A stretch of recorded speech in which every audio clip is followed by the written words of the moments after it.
Hello, hello, hello, and welcome to the Altwork podcast, where we explore the new frontiers of work and challenge everything you thought you knew about your career, business, and the world of work. I'm Victoria Relas, and here is my co-host, Sakib Rasul. Hi, Sakib. Hello, Victoria. And today we'll be discussing navigating a new leadership role and becoming a leader worth following. In a way, we talk about leadership all the time in our work and in the podcast as well, but we have never exclusively just talked about what is leadership, how to become a great leader. So today we thought we'd share with you our alt perspective on leadership to help maybe people who are just, navigating a new leadership role, navigate it well. So let's see how alt our perspective is, yeah? Yeah, that's right. So since this is such a big topic, I have a lot of questions I've written down for you, Sakib. So why don't we start from the beginning and lay some groundwork? Okay. So what does leadership mean to you, Sakib? Like when we talk about leadership, what are we talking about? That's a good question to start with. I want to, instead of just diving into the question, I want to do something interesting. I want to hear your opinion.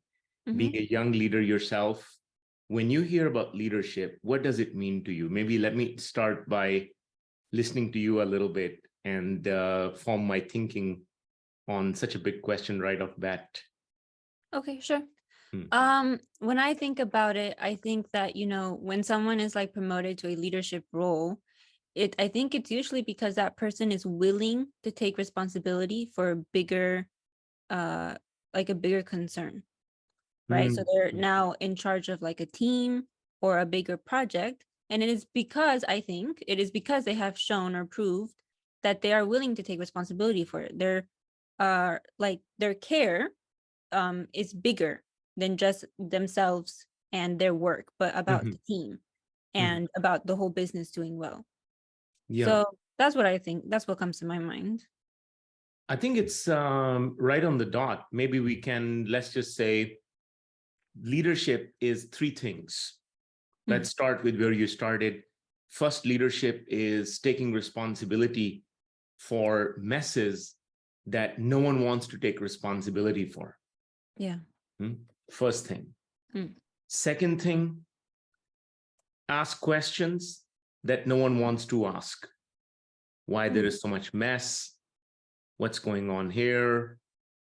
Why are we continuing with practices that don't deliver? And so on. Number three, we could say that leadership is really about taking breakdowns, like dissatisfactions, and turning them into breakthroughs, like problems into opportunities, not just for yourself, but also for others, or maybe first for others. And yourself gets taken care in the process of taking care of others. So three things: taking full responsibility, free choice responsibility, not responsibility like an obligation, right? But you freely are willing to enter into messes that no one else wants to enter. You're willing to ask the questions that no one else wants to ask. And what did we say, number three? Bringing possibilities to breakdowns. Right. Taking breakdowns and transforming them into breakthroughs and helping your people walk the path of breakdown to a breakthrough. Yeah. Maybe let's start there. I like those 3 points. So let me ask you something about, I think, point number 2. What questions are you talking about? Like you said, ask difficult questions that no one wants to ask, right? Like what type of questions? Difficult. What happened normally in enterprises, even in startups, that people get set in their ways. Maybe they bring their ways of being from previous jobs, from previous roles, and people really get fixed in their ways. And as people get fixed in their ways, certain kind of a waste becomes hidden. Okay. Certain kind of waste gets ignored. Sometimes there are certain tussles among departments and leaders, or there are ineffective processes, or too many TPS reports, or certain there are sacred cows to worship in corporate systems, like you can't question X, or you can't question why certain department is doing what they're doing. You can't question it because you're trying to please someone. So asking difficult questions about what's going on here, what is the history of this matter, where does this come from, who is affected, what is the real cost on the enterprise, what is the cost for individuals, what is likely to happen if we don't make any change. Oftentimes there's one question, that what is likely to happen if we don't make any change, is largely ignored. Yeah. So these are maybe some of the opening questions that I can propose, that you take a look around and take responsibility for messes and begin to ask questions that no one has been willing to ask. I got it. I understand, but because it's sounding to me like listening for hidden resignation. Right? And resignation doesn't want to be called out. Resignation wants to hide. So asking the question of like, no, why are we doing this like this when we can see that like it's not really working? Right? Yeah. Okay. Let's expand on this a little bit. When you say maybe the meaning of what is a hidden resignation is accessible to you and I, but for the sake of our listeners, maybe we should say something. How do you mean by resignation? And how do you mean by hidden resignation? Well, I guess resignation is always hidden, though. Or I mean, most of the time it is. Well, sometimes it's pretty obvious, right? Sometimes it's like, I don't see any possibility and there's nothing hidden about it. True. So say something about what do you mean by resignation? And then maybe expand a little bit on what you meant by hidden. Okay, well, what I mean by that is like becoming complacent to something not working, and like but like secretly, because you don't outwardly say, oh, I don't think this is not gonna work, because then otherwise you kind of declare a breakdown, right? So you're not openly saying it, you're just like thinking it, but you're continuing to do the work anyways, even though you know in the back of your head that this is not going to go anywhere, or at least you think you know. So that's what I meant. And why hidden? Why would you say hidden resignation? For the reason I just said, that like if it wasn't hidden, then it would be like it'll be accessible to you. It'd be a declared breakdown almost. At least you'd be complaining about it, right? And you'd be like telling other people, I don't think this is going to work, but it's hidden because you're doing the work anyways. So resignation is a mood of a kind that comes over, that if you have tried something, you cared about something, you tried something and it didn't work. And now it gives you experience, but that experience whispers in your ears that nothing new is possible. You have tried, you were well-intentioned, and it didn't work, therefore nothing new is possible. It could be in dealing with a colleague, in dealing with a client, or dealing with a certain market segment, or certain client profiles, in which you make up your mind that the way things are, they're going to continue to be that way. And what happens, that the quality of all your actions that you take from that position, from that context, by holding that story, that nothing new is possible here, as many evidences and as many facts that you may have. Maybe your boss behaves in a certain way. Maybe your boss moves too fast or changes his or her mind all the time. Or maybe your boss is doing something that you disagree with. And then you try to talk and nothing changes. Now you begin to operate with an interpretation that my boss is this kind of a person, and he or she or they are going to continue to be this kind of a people that they are. Now, every time your boss opens his or her mouth, you listen to it, not what is being said, but you listen to it from the filter of your resignation. So everything that is said, it doesn't land. Yeah. And soon enough, you forget that you had this filter. That part makes, I think what you're saying is make the resignation hidden. It's not visible to you that you're listening through a certain kind of a filter, certain kind of like once you're wearing pink color glasses, everything looks pink color. At first, when you put the pink glasses on, everything looks pink and you know that you have the glasses on, but after a while you forget about it. The reality just looks pink. So that aspect, I think that what we are referring to here is the hidden aspect. Yeah, you said it very well. Thank you. And so the next part of this is then bringing a possibility to your team, right? Can you say more about that? How do you go from a breakdown to a breakthrough, and how do you enroll your team? How do you go from a breakdown? What does a leader do to go from a breakdown to a breakthrough? Yeah. And how do you enroll your team? Because it's not enough to do it by yourself, right? Yeah. How do you? What happened is that when things are messy, things are stuck, things are broken, people get disappointed about the future. Yeah. That's what we call hidden resignation, or they become resignation leads to other moods like resentment about each other.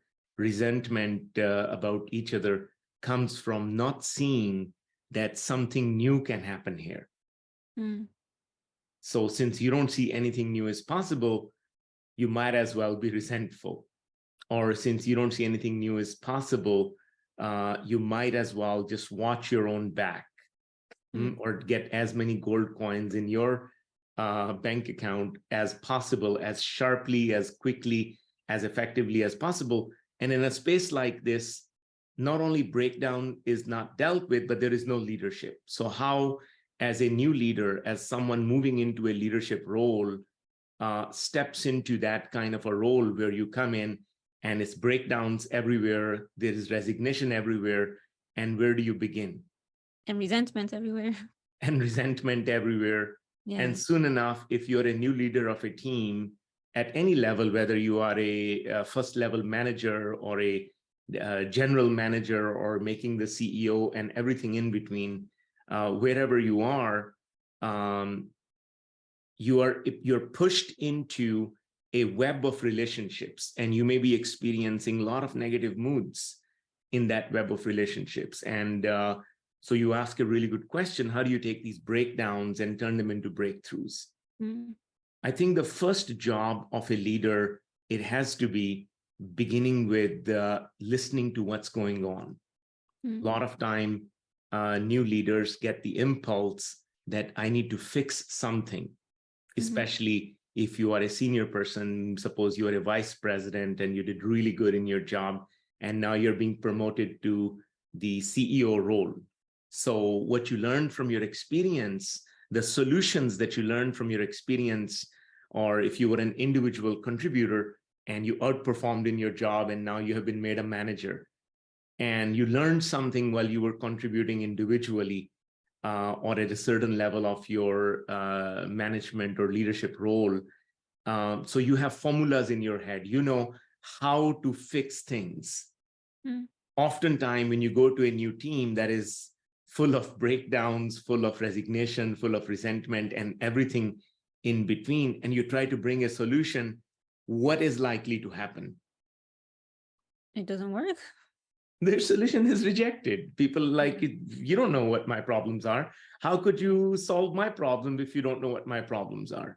So the first step for, I think, leader to turn breakdowns into breakthroughs is to begin by listening to the team members, listening to what do they care about. They may be resigned.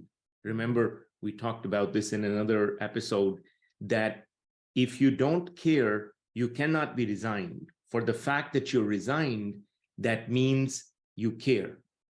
If you don't care at all, you're apathetic. And that's very serious problem that cannot be resolved so easily with ontological work that requires more deeper form of therapy of a kind.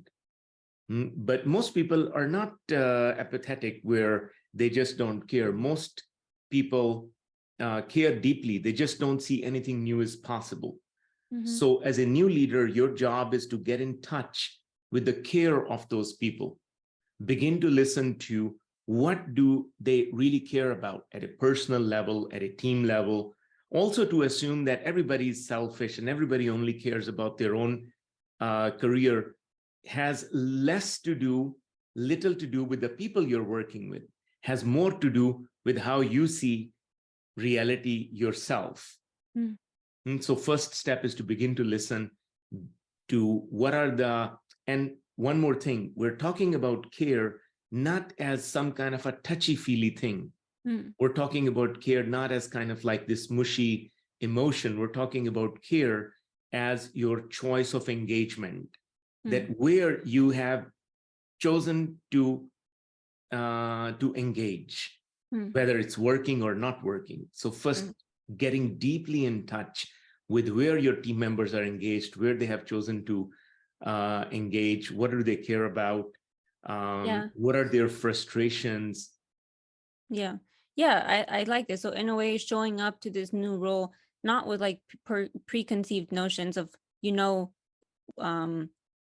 like resigned, right, about your people, and thinking that you have to know it all and then you have to like bring amazing solutions to the table, but instead kind of coming with the mood of a new beginner that's willing to listen to them and to really like hear what it is they care about and their concerns and their frustrations. I think that's a really brilliant move. And I think you shared this with us a couple days ago. Like we had a little group meeting, and you said that it can be a very nerve-wracking time, right? Stepping into a new leadership role. So you're very nervous and anxious and self-conscious about how you are being and how you're acting, how people are perceiving you and everything.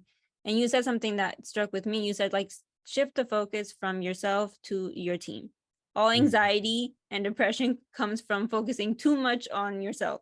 Instead, shift all of that focus to your team, what they need from you, who they need you to be, and that will help you a lot, right? And that's not an easy job. If you have a new promotion, you've been moved to all the way from first level manager role to the CEO role and everything in between, you want to demonstrate that you can really perform very well. Right. So you're going to have the compulsion to bring solution to the table, to awe people with how smart you are, to pull rabbit out of the hat, so to speak. And as you try to pull the rabbit out of the hat, the others don't care about that. Your solutions don't matter. It's your willingness to learn freshly about what's going on. And then from there, as you begin to be in touch with what's going on, what you're learning about the situation, what you're learning about the history of the situation, what you're learning about the conditions of satisfaction for your people and their constituents. They're serving some other customers, depending on the kind of team you have inherited, whether it's a team of account managers or team of artists or team of salespeople or engineering people. Each kind of person, each kind of human being working in enterprise is concerned with some constituent, some customer, somebody that they need to satisfy. And learning about that and learning their care and where they have failed before, what they have tried before, that will begin to tune you into the moods of your people. So some skill about tuning into moods, some skill about, and what is, we've talked about moods before. Mood is your background disposition. What do you think is going to happen or not going to happen? The thinking that drives everything else that's invisible to you, that's your mood. So learning the skills to tap into this invisible thinking that goes on, that informs and whispers in ears, I don't know, right ear or left ear, maybe both ears. Imagines a little demon that sits on your shoulder and that maybe runs to the left and right and whispers in your ear that nothing is going to happen here, or such and such Joe is out to get you, and Jill will do you damage, and people will hurt you, and you're not good enough, and you will never be able to succeed. All these little whispers that are your resignations and others' resignation, you need some skills with moods to begin to tap into that, because people operate out of those. People don't actually speak those. People don't generally say, hey, I have a little demon that's whispering in my ear that nothing new is going to happen in this situation. People generally say, I think, and I know I'm right, that nothing is going to happen in this situation. So learning to listen to the resignations and navigate moods, and then beginning to bring a new context, asking questions in a way, helping people make assessments about assessments, which we call the skill of making grounded assessments. People have opinions, that's fine. We cannot be driving with facticity everywhere. We will never have enough data, never have enough facts. We will never really know the reality of every situation, as reality of every situation in business and work and anything that matters has to do with the future that is not yet here, has to do with uncertain, unpredictable future. So you don't really have the facticity of the situation, or you don't know the entire background to be able to predict what's going to happen next, right? So stepping away from the prediction business, stepping away from the facts business, you have to move with your opinion, which we call gut decisions or intuition. But what it is that you have opinion, but you don't make opinions about your opinions. You just take your opinion to be the truth. Right. You take your opinion to be fact. You have an opinion and others have an opinion, and everyone takes their opinion to be the fact of the day. And then people fight with each other. They try to fix each other's opinions. So learning to have opinions about your opinions, make grounded assessments, learning to navigate moods, all of that gives you a possibility to see a new future that wasn't possible before. And that new future doesn't have to be your invention, your solution. That arises in conversations together with your peers, with your team members, with your bosses, that you may be up against a very hard problem that doesn't have a clear solution. And you may need to design like a mood of an experimentation. What happens if you experiment in a resigned mood? No results. So leaders' job is to not only set up the experimentation matrix, is to design the mood for leader's self, for himself, herself, and then design a mood for the whole team that is overarching mood over the whole experimentation in which new solution will be found. Leaders' job is to orchestrate moods of their people and take people through kind of like a bridge that exists from a breakdown, from a challenge into a new possible future that may not be clearly known. Another thing that happens, Victoria. Wait. No, let's pause, because this is a lot. Okay. And I don't want people to get too confused and overwhelmed. Okay. This is great, but let's like practically maybe showcase it a little bit so it's more like comprehensible to people. What would that look like in a conversation? What would it look like to take care of moods, of some moods, like a resignation mood, generate a new context, like you said, and then like ground your opinion? And you said it very well, like bridging from a breakdown to a breakthrough. In a conversation, I'm thinking, what would it look like if I were like the employee and I was resigned and you were trying to have a conversation with me? We had a team meeting about some project that's going on. Like, what would you say to me? Ask in a different way. Or maybe I can, like, I'm thinking about starting the conversation somewhere like, if you're a new leader and you have a team, you start off by saying, listen, guys, I understand that we have tried this before and that maybe some of us might be resigned about it working at all, right? And I got that. However, I think that we need to see the possibility of what would happen if we actually made this work. We would be able to do this, this, and this, which would, generate a lot of income or whatever, or help us succeed. Like I'm like that's what I'm trying to do here with you. Yeah, I think it sounds good. That's good moves. Those are good moves. I mean, you do this with us in the morning all the time, right?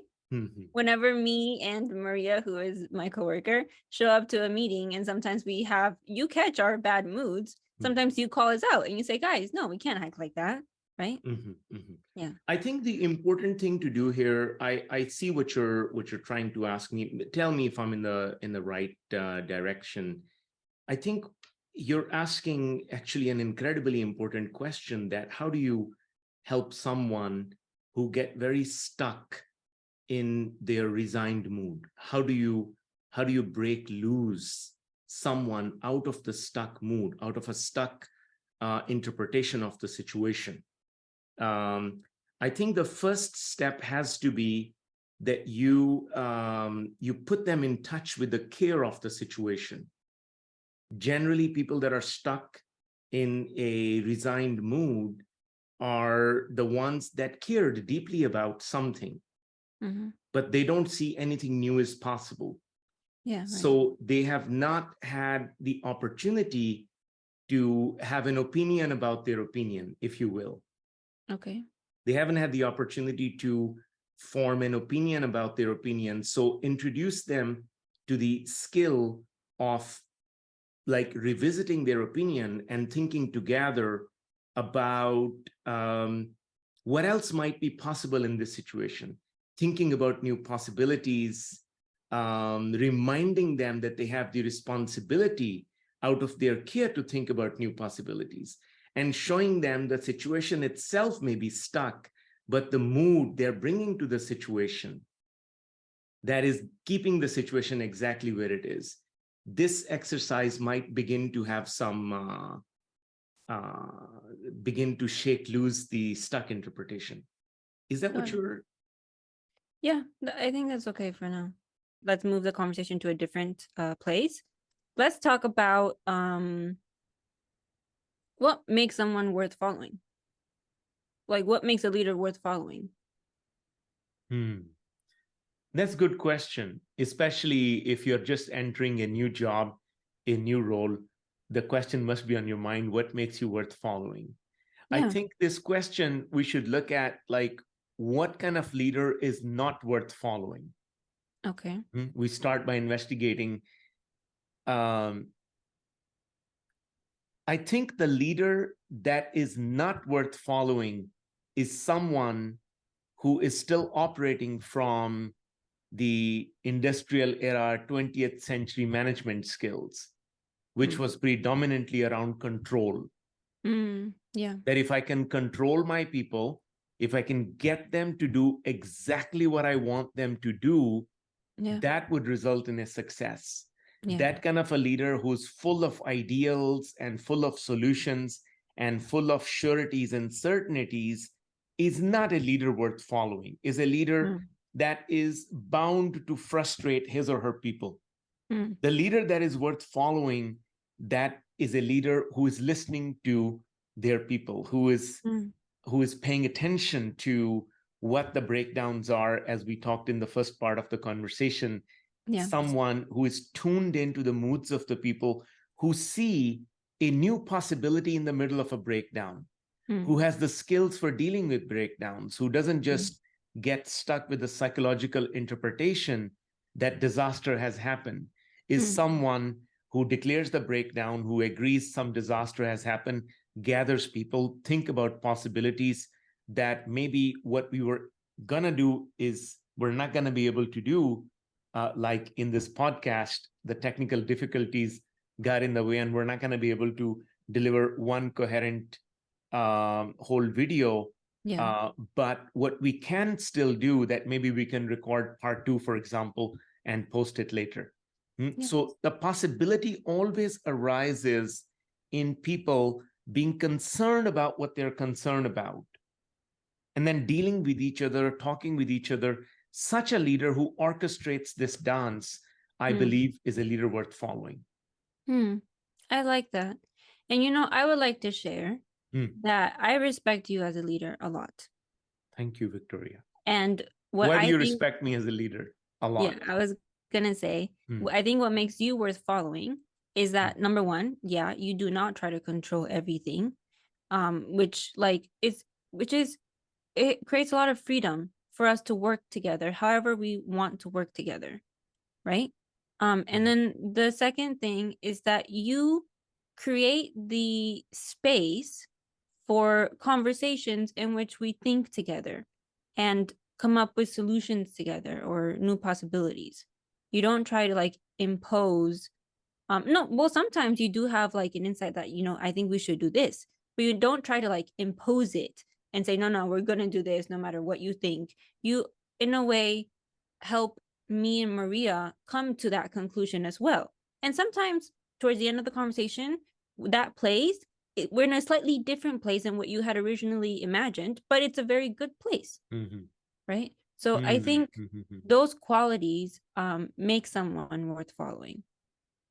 Yeah, thank you, Victoria. Thank you for noticing and your acknowledgement, and I totally got it. I think that I learned a while ago that ordering, is a one superpower that a leader has, or a manager. I would say, I'm not talking about now a leader who is a thought leader, but someone who is hierarchically in the top seat, that you can issue orders, and sometimes your orders must be followed. For example, if you are two fighter pilots and the pilot in the front sees a incoming missile or something and says to the pilot in the back, 20-degree north, and the back pilot says, well, excuse me, would you mind explaining your order to me? I don't really follow orders. Then the plane is hit and you're gone. So sometimes when there's an urgent action going on, there is a place to give orders and follow orders. But most of the time, 95% of the time, the habit of issuing orders and making sure that your people follow orders, this is so 20th century leadership style. Leaders that think that ordering is the only skill they got, those leaders are in big trouble. I think before ordering, listening together, wondering together, investigating what matters to people, not to make them feel good. Listening is not, yes, it does make someone feel good. When you listen to someone feels good, but you don't really listen as a strategy to make people feel good. You listen to confront your own blindness. You listen to investigate that may not be clear to both sides. You listen to wonder together. When you begin to listen to your people, you create the space for co-invention. How many times now, one of the things I have done in my career, I ran marketing agency for a couple of years, and I'm familiar with lots of marketing patterns and funnel patterns and so on and so forth. But when it comes to promoting this work, selling our courses and doing these conversations, I have not done this work before.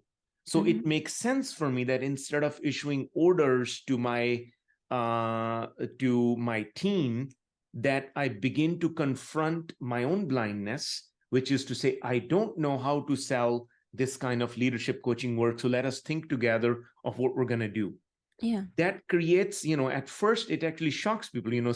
Many people that joined our team were shocked by, the CEO doesn't have a clear plan and doesn't have confidence in that plan and doesn't have line by line execution, because people are used to having leaders coming up and forcing plans and ordering everybody. But if you act like that, from my previous startup experience, from other teams that I built before, you end up creating teams of just order takers around you.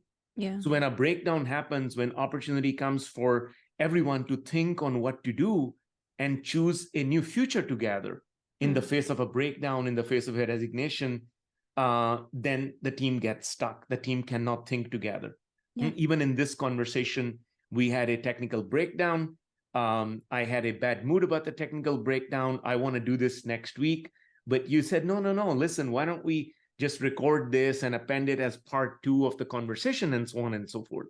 Yeah. A perfect example in which you have, because the space I have created and available, that benefits me, because you may bring me out of a blindness where as a leader, I may get stuck in a blindness.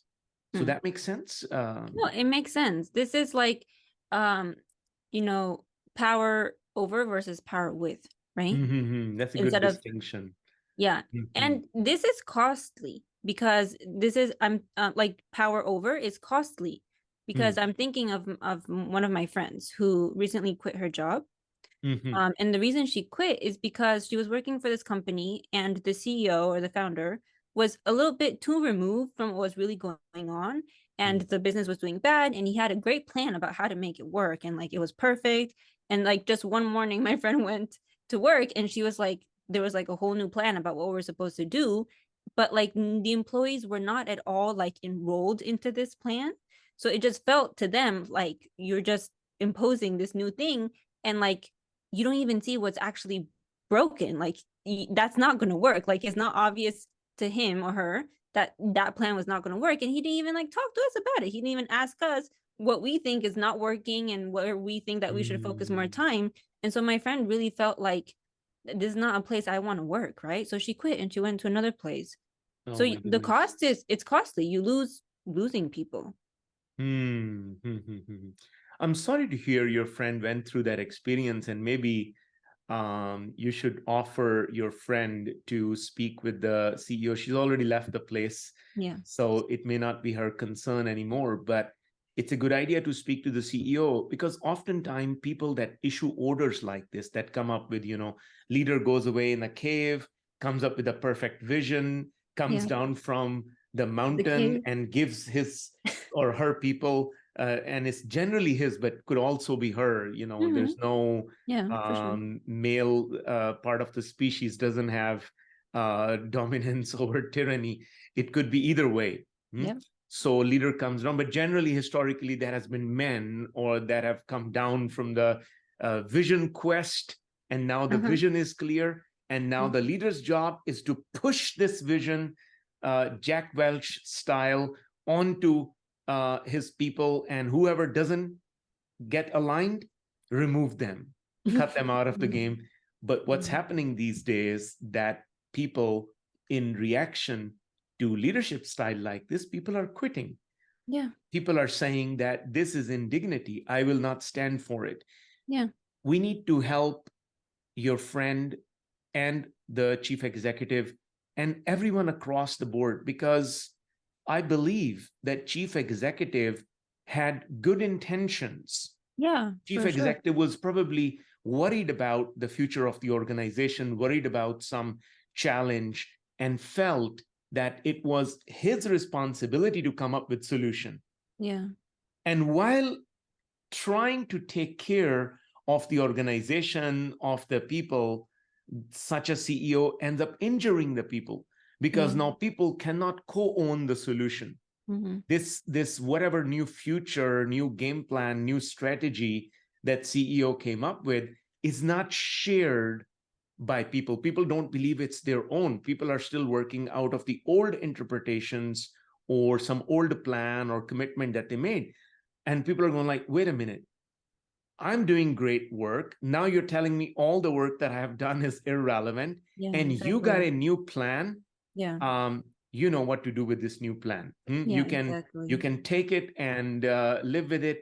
And thank you very much. I will go work somewhere else. Yeah. With good intentions, the road to hell is paved. Yeah. Yeah. And this leadership style, like you said earlier, is very like in the past. It doesn't work anymore with the new generation that is starting to work also, like my generation. I don't think we will really put up with that anymore. I'm curious, why wouldn't you put up with it? Why wouldn't your my Because there's too generation, many options. We can just too many quit and go options? somewhere else. My And also there's not mhm. as much like loyalty, right? Hmm. To like specific companies. So, yeah. Okay. Yeah. Okay, but let's shift gears a little bit. So people who are stepping into new leadership roles are most of them are stepping into like maybe a executive manager role. Okay. We make a really interesting distinction between a manager and a leadership that I think is really helpful. Can you share a little bit the difference between being a manager and being a leader? Yes, yes. I think that we did we talk about it in the first part we did? Maybe not. No, Okay, let's but touch base on it we briefly. did like share a post on LinkedIn about it a little bit. Manager is someone whose job is to maintain stable recurrence. You know, like a mother in the house, you have the responsibility, or father in the house who has the responsibility of maintaining the stable recurrence. The bills are paid, the gas is working, the electricity is working, the garbage, the whole thing. So there's a stable recurrence going on. If it's an engineering team, you're delivering software bits, and if you're a marketing team, you're generating leads. So there is a stable recurrence going on. A breakdown interrupts this stable recurrence.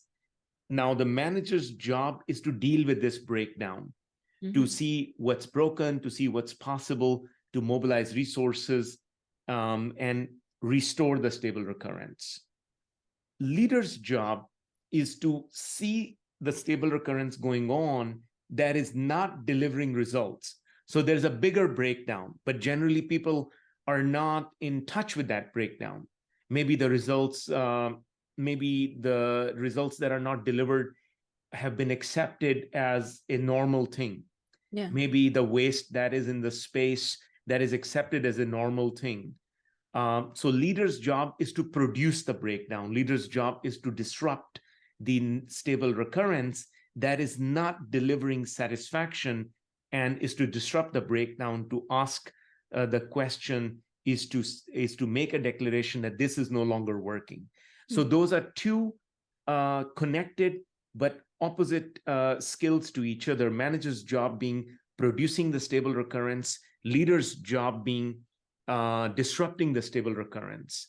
And just to remind you, my friend Chauncey Bell says there's a third role. We won't go into the details now, but it's important to mention that Chauncey says there's a third role of a designer who looks at what's broken and where the community is stuck, sees a new future, and designs a bridge, designs a path for people to go to the new future. The role of a designer is to design an alternative future that works. And maybe in small companies like startups, or greenfield initiatives, new initiatives in large enterprises, all these three roles fall to a single person. Yeah. The point isn't that you are going to be a leader or you're going to be a manager. Yeah. I think that if you want to be an effective navigator in corporates, in enterprises, in startups, then you need to learn both of those skills, or all three skills, of when to manage, when to produce stability, when to deal with the breakdown and restore stability so your team keeps operating, your company, your customers, your constituents, they continue to have the satisfaction they're expecting. And knowing when you need to disrupt the stability, you need to say something that wake people up. Maybe some group has been trapped in some kind of inequality or something. Sure. And it sounds like very normal to people. Maybe women are being suppressed, or some other minority or some race is being suppressed, or some orientation, personal orientation is being suppressed. So leader's job is to declare the breakdown, is to stop the cycle in that is producing the waste, and learning how to do that. And then learning, which is outside of the scope of this conversation, learning how to build a bridge from the breakdown to the breakthrough, from the current future to the new future, is a role of a designer that maybe we can cover at another time. Isn't that still the job of a leader though? To like bridge, to make that bridge? I think maybe we should invite Chauncey Bell to the conversation. And generally, it is assumed to be a job of a leader, but we need to see clearly that leadership has always been about destruction. There might be positive generative leaders, and there have been leaders that are negative leaders like Hitler and Stalin, but they were leaders nonetheless. And there are leaders that generate new reality for people to live well, like Martin Luther King Jr. and Malcolm X, and some couple of recent American leaders come to mind, or Kennedy, that produced a new era of scientific exploration for Americans. Maybe leader takes that job on, but I think that there is a wisdom in making distinct the job of a leader, which is to produce the perturbance, produce the disturbance that creates the space for diagnosis to happen. It may not be leader's job. Maybe we overload the leader too much if we put up on leader that, hey, now you need to diagnose, you need to corral people to discuss possibilities, you need to orchestrate the whole game, and you need to design like a new bridge to the future.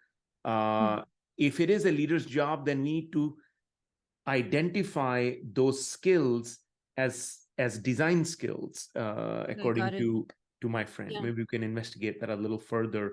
What's the distinction between a designer and a leader?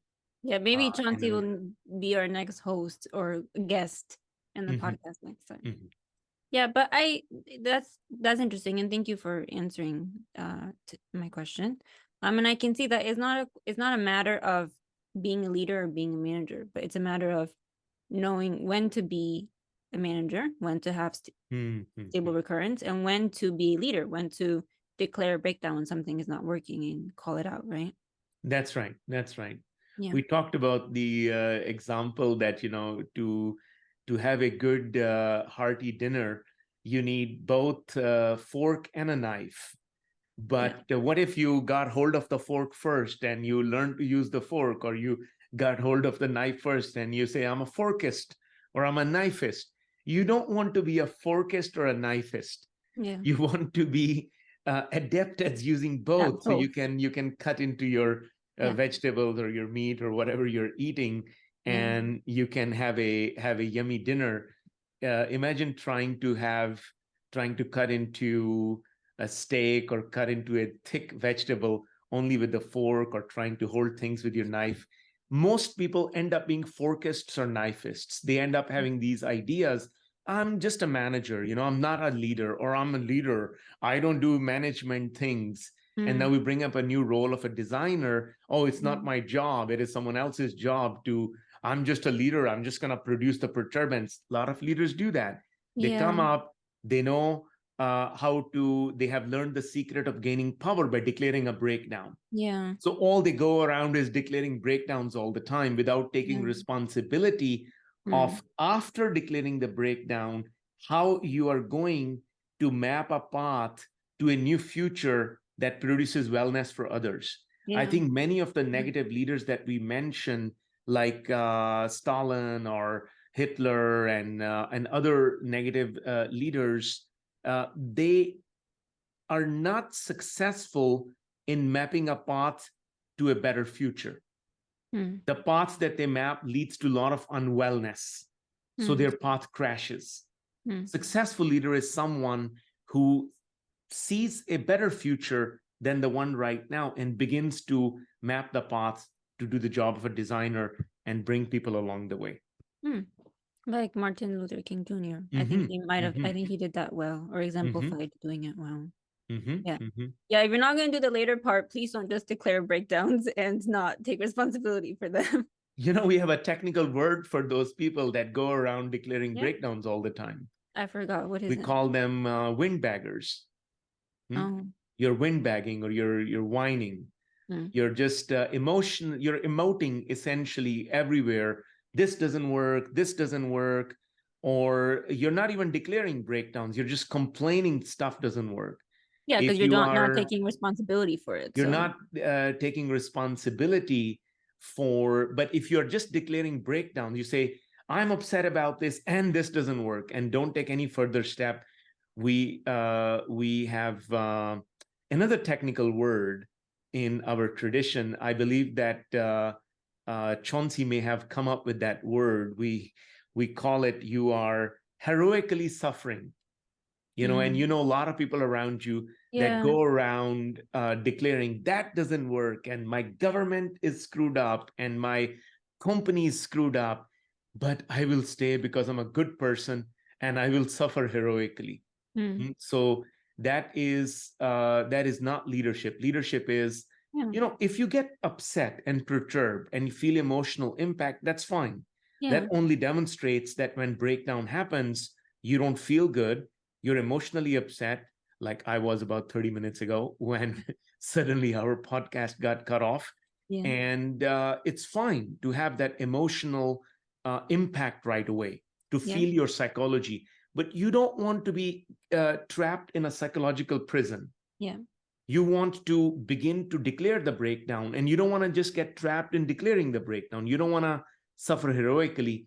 You want to begin to have conversations with the right people about what new future might be possible. And you don't want to just get trapped having conversations with people about what future might be possible. You must have seen people go around and discuss a lot of possibilities. One coffee meeting, another coffee meeting, possibility after possibility, but no commitment, no action. Then you have the risk of being a dreamer. You get stuck as a dreamer. And so you don't want to get stuck as a dreamer. You want to commit to an action, but you don't want to go to an action right away without having discussed some possibility. If you go to action right away and you don't discuss with your team, you don't discuss with your peers, you don't discuss with your mentors, your coaches, your advisors, then you have another kind of illness that we call hyperactivity. And hyperactivity is a disease that can kill any project at any time. So my heartfelt recommendation to new leaders, people that are stepping into new leadership roles, is to avoid hyperactivity. Maybe you learn as an individual contributor that taking action gets you brownie points. So now you just want to take action. You want to see that action isn't just performance. Action isn't just doing a lot of things. Action includes provoking the right conversations in which new possibility can show up. Yeah, and having important conversations is, having conversations is very important. It's not something you should just skip and straight go into. Very important part of effective leadership, that you have important conversations with people yourself, and you provoke people to have those important conversations with each other. Yeah. Okay, two things came up while you were saying, and you said a lot, and you kind of lost me in some parts, but some parts I have more questions about. Okay. First is that you invoked like a mood for a second about someone saying, oh, I don't want to be managed, right? Or like, I'm not a manager, I don't manage people, right?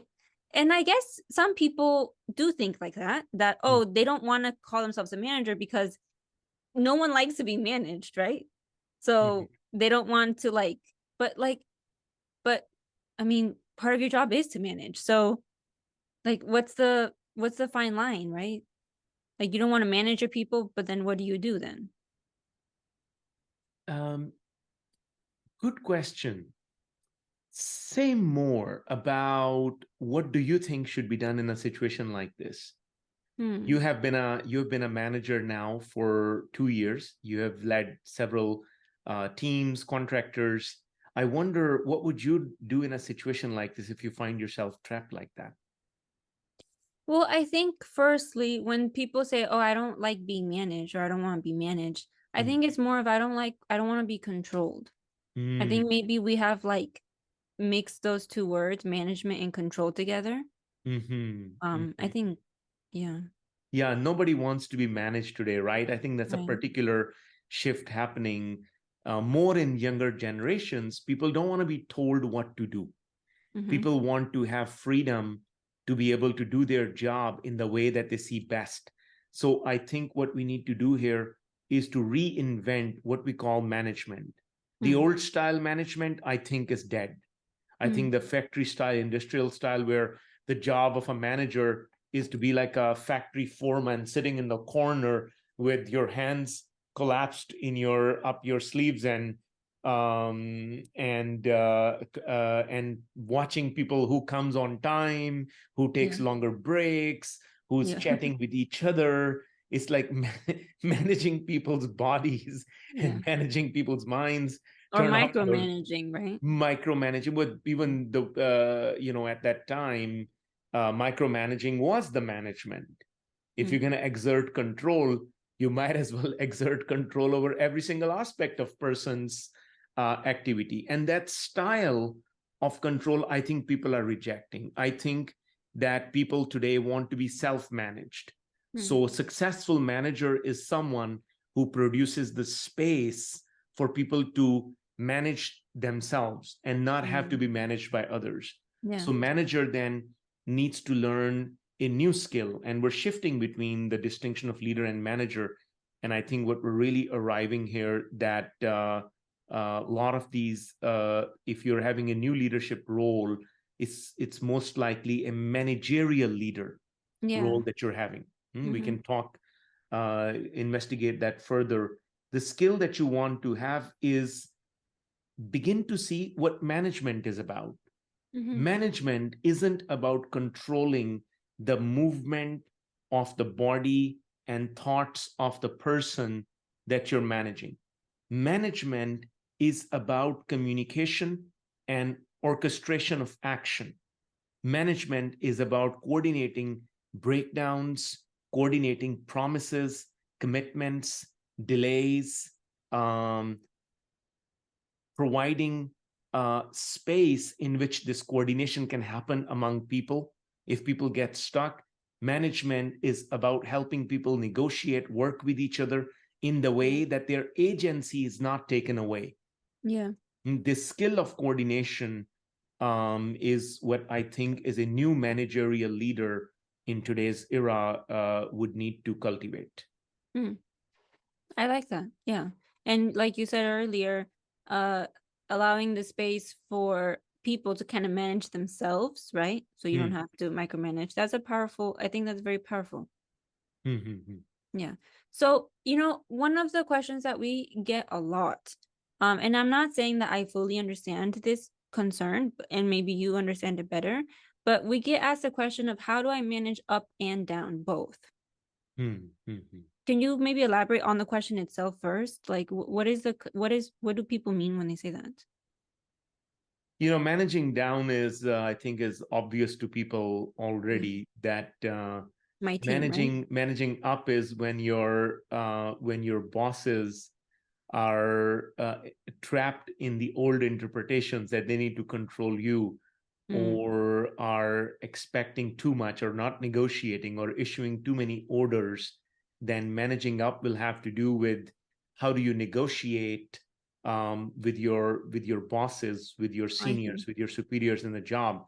And managing down would be how do you manage the action among your team members, right? And I think that the skills you need for both managing up and managing down are the same. If you find yourself in a situation where you are having a struggle with your bosses, then begin by listening. Begin by, instead of, it's very natural to have a resistance to when you perceive that someone is trying to control you. So it's natural for you to reject that. But as you reject that, a certain kind of a mood gets built up between you and your seniors. Certain kind of a mood of a resentment gets set in place. So managing up, first, you have to deal with that mood of resentment.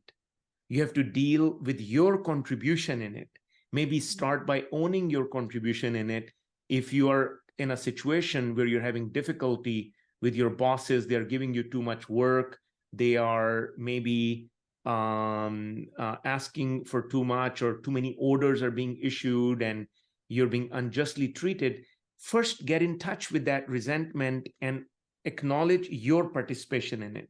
and then begin to maybe go to your boss and say, hey, I would like to understand your structure of concerns here. I would like to understand what is it that you really care about. And I wonder if there might be a more effective way for us to figure out how to go after what you care about. So you begin to negotiate conditions of satisfaction. Yeah. It is the same skill you need to deal with your team members. If you step away from having to order your team members, right? If you rely on a management skill that I'm ordering my team members and they're going to do what I'm going to tell them to do, the same skill doesn't work with your boss. You cannot order your boss. So once you step away from that interpretation that you need to order your team members, then what you must do is to negotiate action, make requests, listen to their counters, make their counter offers, offer to help them, track commitments, the same skill you need, and negotiate conditions of satisfaction. Right. And then once you have a negotiated promise, co-own that with each other.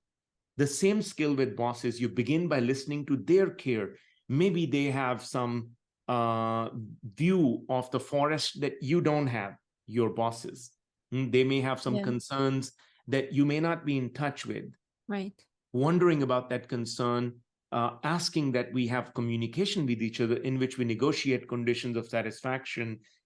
Another thing that could happen, that maybe your boss is committed, that your boss is never going to be satisfied, no matter what. Oh, yeah. When you negotiate conditions of satisfaction, then your boss can begin to take responsibility of what needs to happen that they will be satisfied, and Or then own that shared promise. Or the people who are reporting to you also. Or the people who are reporting to you, the same approach applies. Yeah, very good. Okay. That was great. Any last points you might want to give, or any last thoughts about someone who's stepping into a leadership role before we end? Someone who is stepping into a leadership role, first of all, congratulations. Yeah. Any little voice that comes up that you're not good enough or you don't know enough, say to that little voice, thank you very much for sharing, but since I'm stepping into that role, let me try that anyways. Step away from the 20th century style management, which is about control. Tune into the moods of your people. Begin by listening. What got you here may be your deep concern about your career. Maybe if you have made the CEO, then you must have really taken care of your career and performed really well. But what got you here may not work going forward. It might be a best idea that you begin to shift the focus from onto what's going to help my career, what's going to help my position, to what's going to help my people. That shift is a very important shift. And as you make that shift, you may not know how to care for those people. But as you make that shift and begin to care about your people, think a little less about your goals and your career and your wins, and think a little more about your people's roadblocks and stucknesses, your shared goals, their wins individually, and your wins together.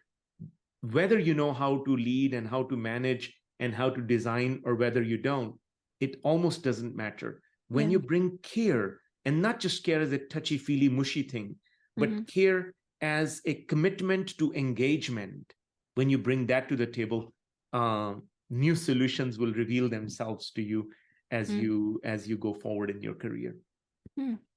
I love that. I think that's a perfect place to end. So thank you. And with that, we conclude episode 9 of the Our podcast, Navigating a New Leadership Role and Becoming a Leader Worth Following. Thank you, Sake, once again for sharing your insights and expertise. And don't forget to tune in next time in 2 weeks in the same place and the same time for more alt work conversations. I'm Victoria Reles, and this has been the Alt Work Podcast. Thank you, Victoria. Goodbye, everybody. Thank you. Bye-bye. Bye.